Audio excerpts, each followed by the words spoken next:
The children's poem and book, Casey at the Bat, do we know this? Yes. Begins like this. The outlook wasn't brilliant that day for the Mudville Nine. The score stood 4-2 with but one more inning to play. Fast forwarding a lot, can't read the whole thing. Then from 5,000 throats and more there rose a lusty yell. It rumbled through the valley, it rattled in the dell. It knocked upon the mountain and recoiled upon the flat, for Casey, mighty Casey, was advancing to the bat. There was an ease in Casey's manner as he stepped into his place. There was pride in Casey's bearing and a smile on Casey's face. And when responding to the cheers, he lightly doffed his hat. No stranger in the crowd could doubt 'twas Casey at the bat. The poem goes on to say, so he's at bat, right? He is reading a newspaper, propped up on his bat while the first two pitches go by. He's so confident that he's going to smack a home run. Well, we have to fast forward a lot. The third pitch is where the poem ends like this. And now the pitcher holds the ball, and now he lets it go. And now the air is shattered by the force of Casey's blow. Oh, somewhere in this favored land, the sun is shining bright. The band is playing somewhere, and somewhere hearts are light. And somewhere men are laughing, and somewhere children shout. But there's no joy in Mudville, for mighty Casey struck out. What mighty Casey experienced at the plate himself, what all the fans in Mudville experienced watching Casey strike out, is something of what we experience, the disappointment, when we transition from the Abram of Genesis 12, 1-9, to the Abram of Genesis 12, 10-20. He was, in the beginning, Abram, the man of faith. He ends the chapter being Abram, the man of fear, being driven by fear because of a famine, putting his own wife in the most precarious of situations, seemingly putting the promise of God in jeopardy. There are two headings to our passage today, that is Genesis 12, verse 10-20. Go ahead and open up there or on your device, or it's on the bookmark you received on the way in. The first heading is in verse 10-13, famine and fear. Listen to how the passage begins. Now there was a famine in the land, so Abram went down to Egypt to sojourn there, for the famine was severe in the land. When he was about to enter Egypt, he said to Sarai, his wife, I know that you are a woman beautiful in appearance, and when the Egyptians see you, they will say, this is his wife.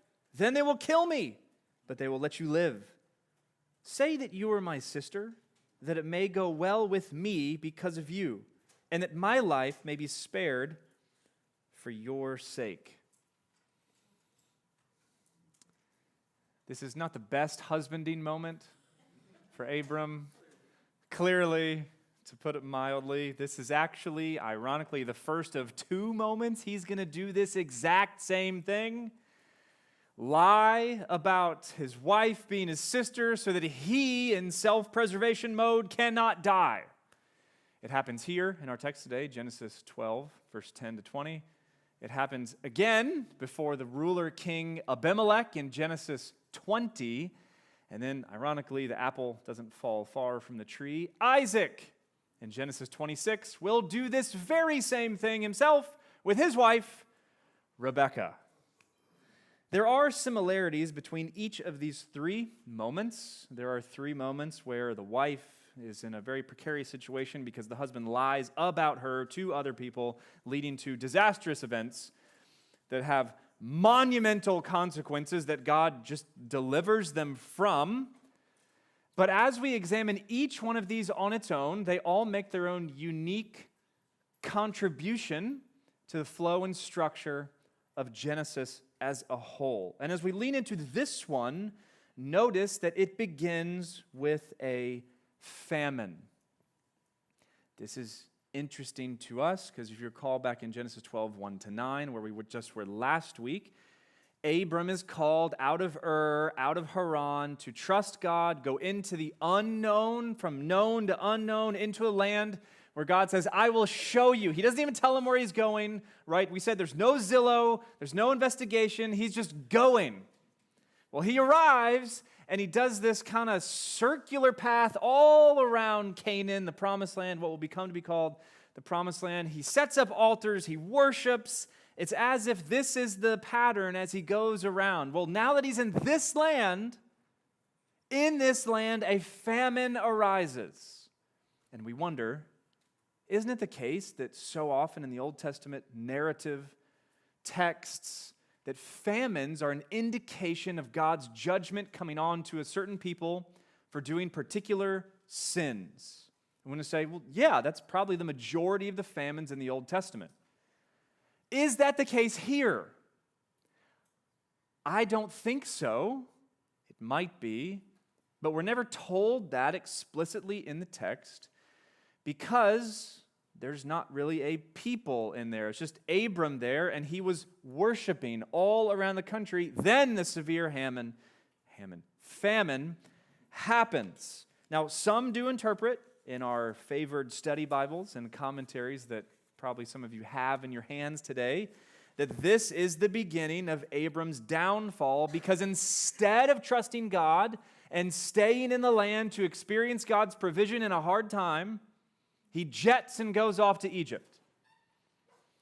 Well, that could be going on.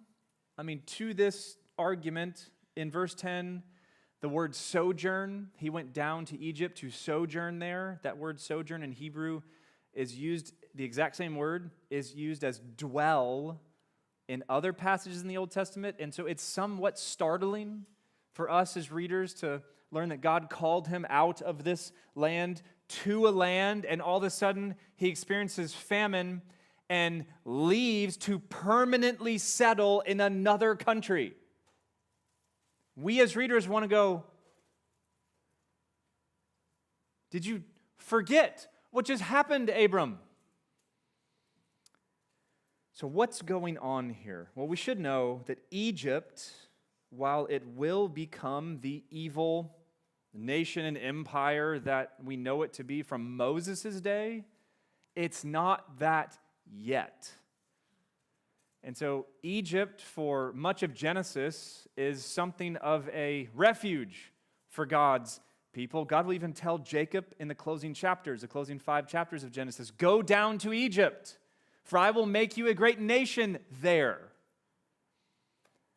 And so, because that's it, we wonder, we should be slow to draw conclusions about this move to Egypt, remembering that Abram wasn't led by God back then as we are today with the clarity of Scripture.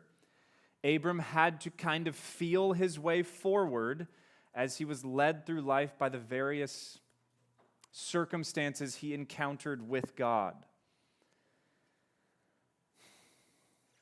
So we should take that into consideration. It might have even seemed to Abram that Egypt's nearness was something of God's provision for him and his family during the famine. Some say, I say with them, I don't think it's clear to us this move to Egypt was a good thing or a bad thing. But notice the thing that's missing from verse 10. Famine hits, he grows afraid, Egypt. What's missing in this equation? He doesn't seek the Lord. He doesn't build an altar. He doesn't worship. He just makes a decision, goes to Egypt. That's what's missing in this equation. He seems to rely on his own wisdom for making this decision to leave and go, and all it really took was the first touch of famine, and the man of faith becomes the man of fear who sins to, by his own wisdom and devices, connives this plan to somehow keep them all alive. This is what we see as we move ahead into verse 11 to 13. He and his family are approaching Egypt. He stops the whole caravan and he says, I know, wife, you're incredibly beautiful in form. When they see you, they're going to kill me because of you, so could you say that you're my sister? Yeah, be my sister, and it's going to go well with me because of you. She's silent to this, by the way, which is precarious. She's not silent in other parts of this. Sarah is often one to give her opinion, especially in regards to Hagar to come soon, both pro and con, which is its own text we'll deal with later on. But that she's silent here makes me wonder, was there agreement? What did she think about this plan? We don't really know, or do we know from her silence? Is her silence loud? Well, before we throw Abram under the bus, because we're going to, he is correct about two things here. The first thing he's correct about is the beauty of Sarai. I mean, every husband ought to feel like this, right? Every husband, perhaps on Valentine's Day or all the days, should say something like, you are so beautiful to me, I am in danger from every other man on the planet. But it does seem like Sarai, even at 65 years old, some of you ladies with gray heads are like, that she has this kind of Helen of Troy legendary beauty that can turn the heads of kings. Ironically, somewhat humorous and sad all the same time, the next occasion this happens in Genesis 20, where he lies again about Sarai being his sister, not his wife, he mentions nothing of her beauty. That's 24 years later. So she's 65 now. She's 89 then. You know what the conclusion of that is, right? Maybe in the patriarchal era, beauty lingered until you're about 90, and then it's gone. Some even mention and try to explain this because they see 65 and they see head-turning beauty, knockout looks, and they think, well, maybe because the longevity of this age, right, it's still continuing to decrease till it gets about to our age, so maybe their 60s were something akin to our 30s. Maybe not. Abram knows his wife is beautiful enough to put him in danger with kings. That's the first thing he's correct about, which then leads us to the second thing. He knows the nature of kings when it comes to beauty. And being that he is a stranger in a strange land in Egypt, he would have been something of an immigrant, an alien to this land, and probably that lumps him into a very vulnerable position. And of anyone in the culture, that's the group that's going to be taken advantage of the most. And so he immediately just knows that. He knows who kings are, that they just take whatever they want without really any regard to consequences. And that then you add Sarai's beauty onto this. We have to do something about this. He's very much afraid, not just of famine, but now his wife's beauty. Chief example, I think, that makes the second item he's correct about is David. David the king. 2 Samuel 11, takes whatever he wants without regard to the consequences and kills a man to have her husband. This is what kings do. Abram, way before then, knows this.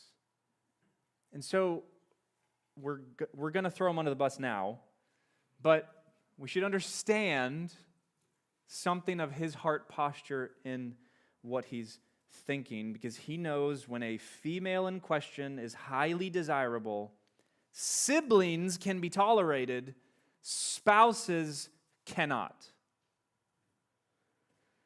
So Abram's right about these things. But because of these things, he then invents a lie, a plan to lie to the Egyptians to secure his own hide. Sarai, be my sister, portray yourself as my sister to protect me. Again, she's silent. Whether or not this means her implicit agreement, we're not sure. But attempt after attempt has been made to exonerate or to free Abram of any guilt here. Some have said this was just a cultural thing back in this ancient Near Eastern Egyptian context where you could treat a wife publicly as a sister so that her social status for a time in particular settings would rise and she would get great benefit from this and protection. There are instances of this happening in these cultures. That's why this is an option at all. But that doesn't seem to quite get at what's going on here. Others say Abram was just choosing the lesser of two evils, and so he's not evil to do so. That still doesn't seem to free him of guilt. Still others say we ought not impose our modern notion of morality onto Abram in his own historical moment. I remain unconvinced. I personally think that Abram is banking on a technicality here. He's into the details. He's a nuanced guy, perhaps. We'll learn 8 chapters from now in Genesis 20 that Sarai, then Sarah, actually is his half-sister. Raises questions I don't know how to answer, but she is his half-sister. And so maybe he's banking on this technicality. I'm only going to give the Egyptians a half-truth to cover the whole truth. And I'm going to save my life by doing so. A half-truth to cover a whole truth is not going to be very truthful, is it? I don't think, no surprise, that there's a way to explain this or to free him of guilt. It's all wrong here. In all his planning and devising, it never occurs to Abram that this strategy to lie about his wife being his sister might open up and create, in his own wisdom, another option or another result of this, that by coming in and the Egyptians and its rulers and whoever is in this area of the world would see Sarai's beauty, realize she's not taken according to their word, and then take her for their own. That never comes into his mind that that's a possibility of happening. It does seem that Abram's chief concern is Abram, not Sarai. So self-preservation is driving him. He puts his own interests above his wife, and not only exposes her to great danger in this precarious situation, exposes their marriage to great danger in the precarious situation, but seemingly the promise of God made to him that he would be a great nation is now seemingly in jeopardy. Simply put, Abram sins here. He sins greatly to fear for his own life. He sins greatly in treating his wife like this. He sins greatly in lying to the Egyptians in this. And after all, has God not told him, promised him that he would make him a great nation? Has God not told him to your descendants, I will give this land that he just left? Has God not appeared to him? Has he not worshiped him in the land? Indeed, he has. But while Abram once took God at his word, Abram now doubts God's word. He was taking his word in great faith. He's now driven by great fear, such that the circumstances in front of him block his view of the God over him. And everything to him is now foggy that was once clear. There is so much to pull out here that we will after we see what happens next. Second heading, let's look at verse 14 to 20. in and out of Egypt. Let's just start with the first 3 verses, 14 to 16. When Abram entered Egypt, lo and behold, the Egyptians saw that the woman was very beautiful. And when the princes of Pharaoh saw her, they praised her to Pharaoh, and the woman was taken into Pharaoh's house. And for her sake, he dealt well with Abram, and he had sheep, oxen, male donkeys, male servants, female donkeys, and camels. We'll pick back up in a moment. For now, just see that they arrive in Egypt, and what Abram had not thought of now happens. The Egyptians see the beauty of his wife, sister. The princes of Pharaoh notice her, and they go praise her to Pharaoh. You have to see her. And seemingly, Pharaoh, is she married? No! Take her. Then we get those ominous words in verse 15. Then Sarai was taken into Pharaoh's house. This is ominous because it doesn't just mean Sarai is now vacationing in Pharaoh's palace or even living there temporarily, renting a space. This means Sarai was now officially part of Pharaoh's harem, a group of women that sole existence is to live at the beck and call of this king, to entertain him, to please him, to do whatever he so desires. This is what Abram's wisdom creates. And now this is what Sarai must endure. But while she's enduring that and figuring out that and facing that situation and all that that would bring her, what's Abram doing? Look at verse 16. Because of how wonderfully pleased Pharaoh is with Sarai, so apparently she was very successful in this role, according to Pharaoh, Pharaoh lavishes Abram with gifts upon gifts upon gifts. Sheep, oxen, male donkeys, male servants, female donkeys, and camels. This might seem to you, many of us, as we're reading the Old Testament, we encounter lists like this and we're like, that's just an Old Testament list of things. It's at a distance from us. But think, if we were to do this today, if this situation kind of played out in our context, this would be like Teslas, BMWs, Ferrari Testarossas, like things like this, Rolexes, books upon books upon books, steak and ice cream, things like this that we all think are wonderful.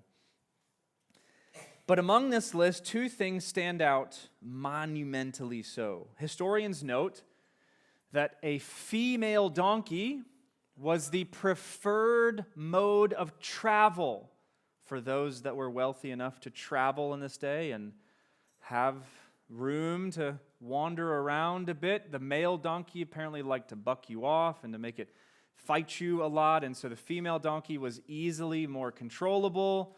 And yet, because this was the case, they were very expensive, which limited their buyers to mainly those who were rich.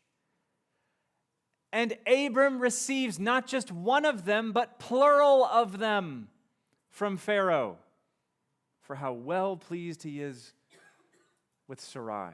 And not only the female donkeys, but historians note that camels is present in this list. And it was actually during Abram's lifetime, historical moment or zoologist moment, camels were domesticated, animals became domesticated during Abram's lifetime. And so this was something new on the scene of culture. And it's like, ooh, do you have one of those new, one of those new flip phones that apparently doesn't crease in the middle? I remember that was all the rage like a few years ago. I remember when we were first married, Holly and I, the Razors, those phones, it was like, oh my gosh, look at how thin this is. It's all the rage. Well, in their day, the camel was all the rage. But it was only reserved for the rich and the famous. And Abram doesn't just receive one of them from Pharaoh, he receives plural of them. Sin, in other words, small lesson that I'll leave you to tease out on your own, can often make you very wealthy. Have fun with that thought. So, this all could be seen as a blessing. I'm astonished and shocked to read commentaries and study notes and study Bibles that posture all of these things he just got as a blessing, that Abram has come into lavish wealth. Yes, he doesn't have his wife anymore, but he has all this stuff. But that Abram acquired it from a lie makes all of it ill-gotten gain, tarnished stuff, which will end up causing Abram a lot of pain and conflict and trouble later on. Two instances come from all this stuff. In the very next chapter, in chapter 13, there's a family conflict between he and Lot. Why? Abram's got too much stuff. They both can't fit in the land God has brought them to. And so they got to separate because of all this stuff Pharaoh just gave him. And then chapter 16, we meet one of the servants of Sarai who will be given to Abram to try to create this seed of promise on their own. They make up another plan that ends horribly as well. Hagar, who just happens to be called an Egyptian woman. She might have been, likely, one of the female servants given to Abram here from Pharaoh. Now pick back up in verse 17 to 20. Let's see how this ends. But the Lord, right? But the Lord afflicted Pharaoh and his house with great plagues because of Sarai, Abram's wife. So Pharaoh called Abram and said, "What is this you've done to me? Why did you not tell me that she was your wife? Why did you say she is my sister? So that I took her for," notice, "my wife." All that stuff Pharaoh just gave Abram was something of a bride price. He acquired a wife he thought was his sister that turns out it's his wife. Somehow Pharaoh knew that from the plagues that came onto him and to his house. How that happened, I don't know. We're not told how Pharaoh came to the right conclusion there. God obviously had to be showing him these things, that the woman he just brought into his home, it should not be in his home. Well, Pharaoh then said, "Now then, here is your wife, take her, go." The Hebrew here in verse 20 is brutally quick. It shows perhaps how furious Pharaoh was with Abram. It's only 4 words. English kind of adds the middle there to fill out the sentence as we think it ought to be, but in Hebrew it just says, "Now, wife, take, go." And Abram's like, notice he doesn't say anything in response to these questions. What could he say? He's clearly guilty, and ironically, here the man of faith seems to lack the morality that the Pharaoh had. As soon as Pharaoh finds out this is his wife, he sends her away and them away. Yet the man of faith is here lying and conniving to save his own skin. Curious how that is the case. But the Lord afflicted Pharaoh. That's what's to notice in this last chunk, because by afflicting Pharaoh's house, God has saved the day. By not only bringing Sarai back to safety with her husband, but securing the promise he made to him. That through Sarai, they would have more children than the stars in the sky and the sand on the seashore. So God saves the day by this intervention, and chapter 12 ends with Abram and Sarai being cast out of Egypt, notice, with all the stuff they had. He didn't even want his stuff back. He's so mad. Now, wife, take, go. They leave with all that extravagant wealth they underhandedly came into. This passage teaches us a lot of things. 3 of them in particular, let's pull out together. We learn here about patterns, about ourselves, and about God. Patterns, ourselves, God. Regarding patterns, let's look back and let's look forward. Patterns in Scripture is what I'm referring to here. Looking back, this incident is eerily similar to Eden. Sin occurs, questions come. Literally, what God said in the garden is the exact same Hebrew phrase that Pharaoh says to Abram here. What is it that you have done? What is this that you have done? That is then followed by being expelled from where they're at. Kicked out, cast out of Eden, cast out of Egypt. It seems that the same sins that plagued our first parents continue to plague humanity still. But perhaps even greater to see, looking back is wonderful to see the pattern. You look forward and you see something of this pattern. What we just went through in verse 10 to 20 of this first occasion of lying about his wife in Egypt to Pharaoh is a preview of the Exodus to come, the greater moment in Egypt. God sends a famine. His people end up in Egypt. Sarai is held hostage, much like Israel's enslavement. God strikes Pharaoh's house with plagues, as he did to all of Egypt later on. And both Abram here and Israel there leave Egypt, being forced out with all their wealth. Israel plunders the Egyptians in the Exodus. And Abram takes a ton of extravagant wealth with him too. Lesson: God takes care of his people. Despite their own folly and their foolishness, God takes care of his people. Abram did not treat his wife as he ought to. He was willing to sacrifice her in a sense to preserve himself.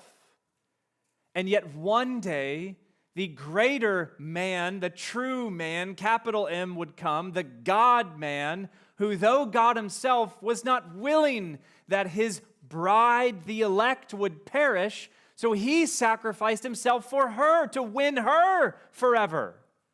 We see such a contrast between the two here and these patterns that are present through all of Scripture.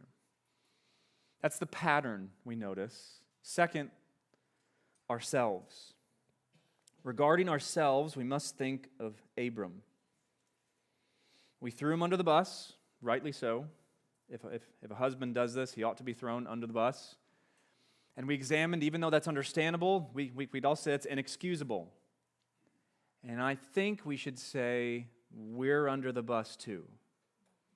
Let's jump down there with him, because that's where we belong as well. Think about this. Abram grew hungry in the famine, didn't seek the Lord, feared for his life, left the land of promise, fled to Egypt for safety, put his wife in danger, his marriage in danger. He built no altars. He doesn't worship. And rather than what God said would happen with all the nations with Abram, that he'd be a blessing to all the families of the earth, when he goes to the very first nation after this blessing, he brings a curse and death on to Pharaoh. Not blessing. In Abram, we see ourselves, and we need to learn of our faithlessness, about our natural bent to live by fear, not by faith, about the sins that are actually possible for us if we're put in the right circumstances. Oh, I'll never do that. The right ingredients are around you, you'll probably do that. We learn about the ways when we're tempted with sin that we can always find a logical reason to sin. This makes sense. This is rational. This is logical. We ought to do this. We learn about our eagerness to trust in our own understanding and to turn to our own devices and to live by that rather than turning to the Lord and seeking His understanding and His guidance in all of life. And we learn how quickly we can place our own needs, here in this story, above the needs of all those around us, in the name of self-preservation, instead of living out the self-denial that Christ calls us to. And this has always been the case with God's people. In these first chapters of Genesis, we've seen it time and time again. As soon as sin dawns on the scene, it's present in both the seed of the serpent and the seed of the woman. At home, what this looks like for us as we're teaching on these things is we often tell the boys, we'll tell Piper when she's able to hear these things, there are two kinds of people in the world. Bad guys and Jesus. And they're like, because they understand what we're saying, you're a bad guy. It's not, we don't do that, right? It's not a good parenting move, right? But we just lump all ourselves in there, right? There's bad guys and there's Jesus. And Jesus, in His sovereign grace, has taken some of the bad guys, plucked them out, millions and millions of the bad guys, and He put all of Himself inside them by His Spirit, and now He's growing them into be little bitty versions of Himself spread all over the world. That's the church. That is a light in the darkness. And we tell them that these bad guys that have been plucked out at times can seem just as bad as the other bad guys. Case in point, this past week, it is a blessing and a privilege to be a Little League coach. I've done it now for more than a handful of seasons, and it took a few seasons to figure out how to deal with parents. That's mainly now in the rear view. Now, starting to learn what it's like to deal with other coaches in Little League. Wednesday night, we had a game. We knew from the very first pitch this was going to be a game of particular memorable occasions. Almost every call, the other head coach was debating. A throw was made to second. I think the guy, our lovely second baseman, who's a stud player, he caught the ball. We actually made a play at second base. At 7 years old, that just doesn't happen, right? Usually you throw it it's in the outfield, and they're just running the bases. He caught it, and it looked like I'm standing behind home plate because they trust the adult coaches to be adults, and we don't have umpires. Key to this story. He catches the ball at second base. It looks like he tags him, so I say, out! And he's on the pitching mound. He says, safe! And I'm like, no. He's out. He got him. I saw. And he's like, no. He's freaking out. Probably like my veins are right now. And it bubbles up. And my assistant coach, who's fiery, passionate man, loved the guy to death. This head coach just won't stop. And he goes over and he gets in the face of my assistant coach. And I know my assistant coach, he's not going to back down from that, regardless who does it. And so he gave it right back to him. And I'm way over there right behind home plate. This is happening like behind the third baseline. So I'm like running down there. Like all the parents were like, and all the kids were like, what's going on? The adults are going crazy. And I have to go over, and my hands are this close. I wedge them in there and shove them apart and push back this assistant coach. And I have to talk to him and warn him that he's going to have to leave the field if he does stuff like this again. And he's older than me. And the kids, goodness, they're 6 and 7 years old, freaking out. And so I told them after the game, I said, sometimes grown-ups act like kids. And you guys were more controlled than that coach was. Sometimes this happens. And then later we get home, and we continue to remind our boys who saw this, remember, sometimes, right, we expect godly behavior from the bad guys that got picked out of the bad guys.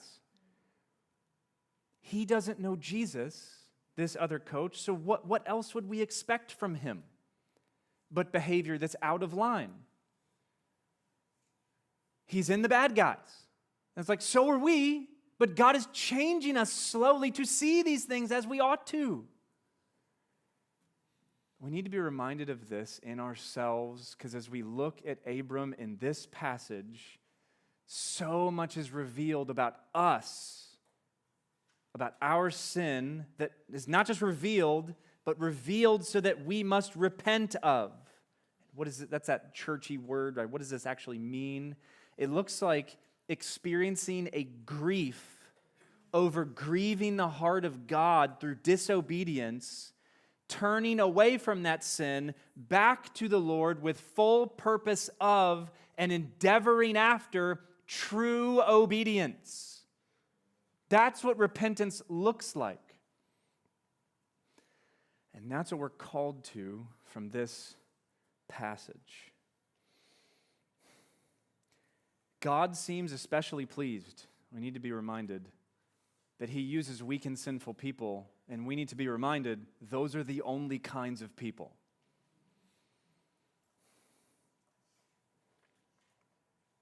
Patterns ourselves, and we learn about God. We must see his faithfulness here. We sang that God's faithfulness is our refuge in the night earlier in that song, O Lord, our rock and our redeemer. We see that here about God's work to keep the promises that he made, about his work to save us from our own sinful folly, his work to secure his promises. He not only is going to keep them, he's going to secure it so that they will remain intact until the time of completion. Despite how faithless God's people can be, God is always faithful. We see this in Genesis 12 to 15 in like a microcosm, like a small little package. Think about it. The great promise is made to Abram. I'll make you in a great nation, right? That's the promise made in verse 1 to 9. He believes it and he goes into a land he doesn't know. That promise is then threatened 3 times. Here in our text at the end of chapter 12 with famine and Pharaoh. In chapter 13, the promise is threatened with a conflict with Lot, a family conflict. In chapter 14, the third time this promise is threatened when 5 kings make this coalition and they make war on Abram. And then what happens in chapter 15? The covenant is actually made and established and reaffirmed. Abram would have learned God keeps his promises in the midst of all that looks like can tear this apart. We're still here. God's still working. He will never abandon the people he has covenanted with, even if they abandon him.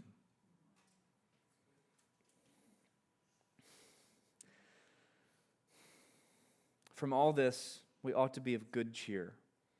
Much sin is revealed in us here, sin in ourselves.